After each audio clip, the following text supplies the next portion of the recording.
Alright, so the next and most loved and favorite topic is guitarists.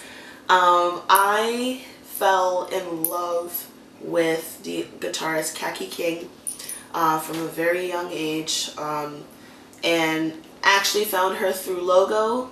I was up hiding in the living room watching Logo one night and watching New Now Next, and the music video for Pull Me Out Alive actually came up, and I just did my research and fell in love ever since.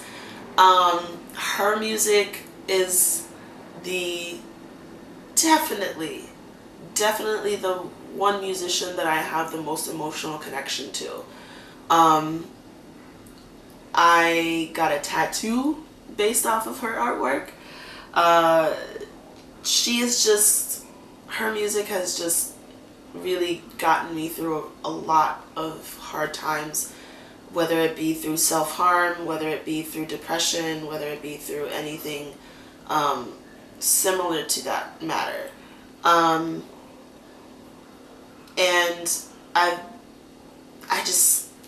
I really can't describe how appreciative I am of her music. Like, it's just a whole different thing. Like, it's just, I don't know, like, for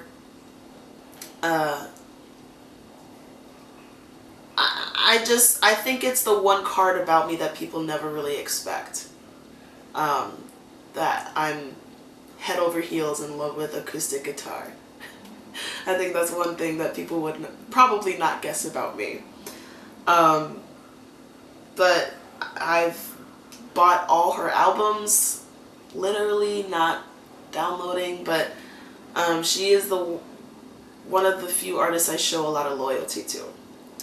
And some other honorable mentions in relation to guitarists.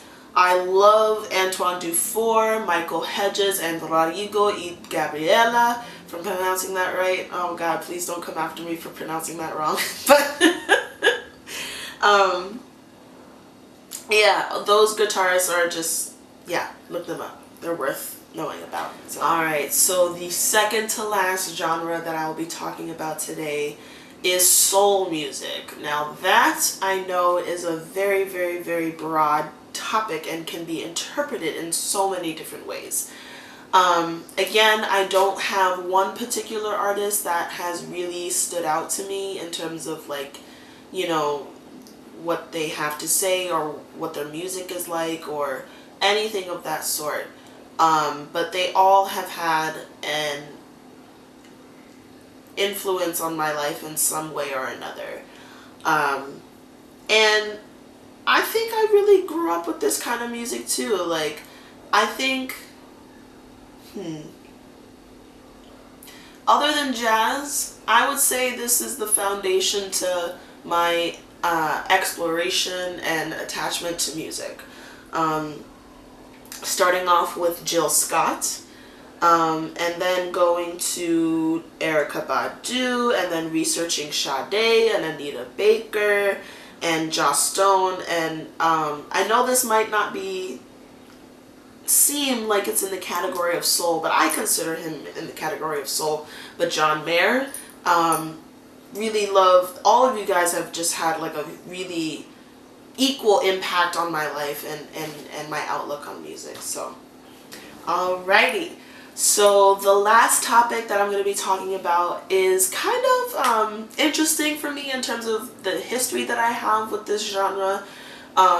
Never really liked it growing up. Always had a negative connotation to it. I don't know. I kind of, honestly, I kind of just like meshed R&B and soul, and I don't know, like, I wasn't really ever really into rap, but lately I've been letting it go, letting it free, and just seeing what will happen.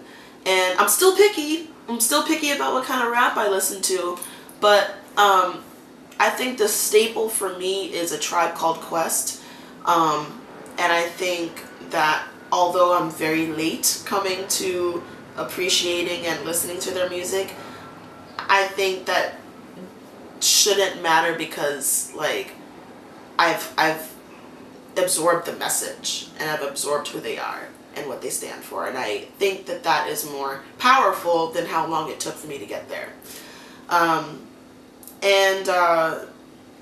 Yeah, it's just, I really feel, not that I've like missed out on anything, because I know a lot of the rap that's made these days is nothing to be missing out on.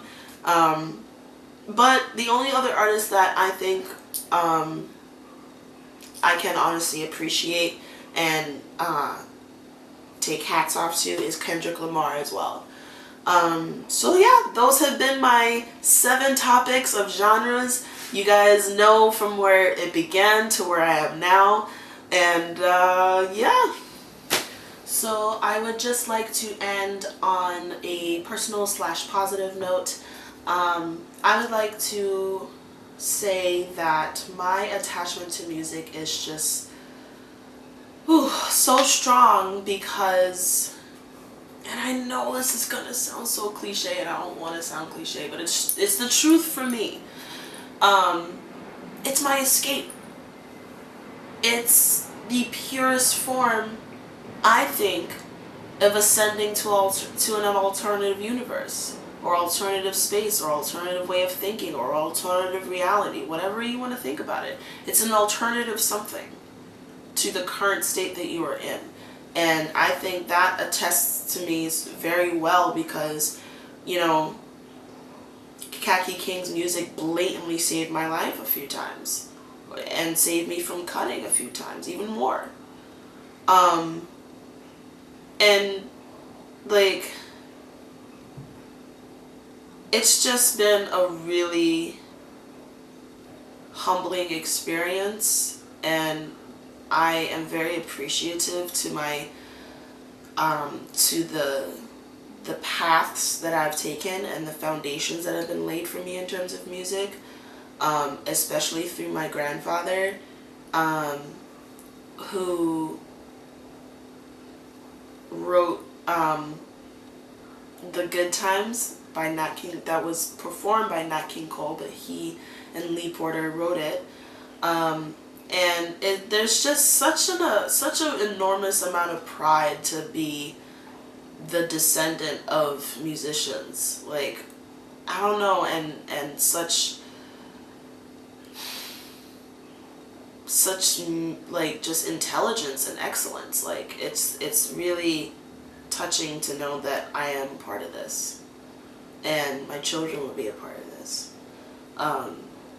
So that's the attachment I have to music.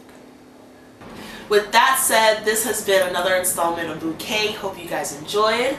Stay tuned next week for my final healing video in terms of my process and whatnot. Hope you guys enjoy, and subscribe, like, comment, whatever you need, whatever you'd like. Yeah, and stay tuned. Bye.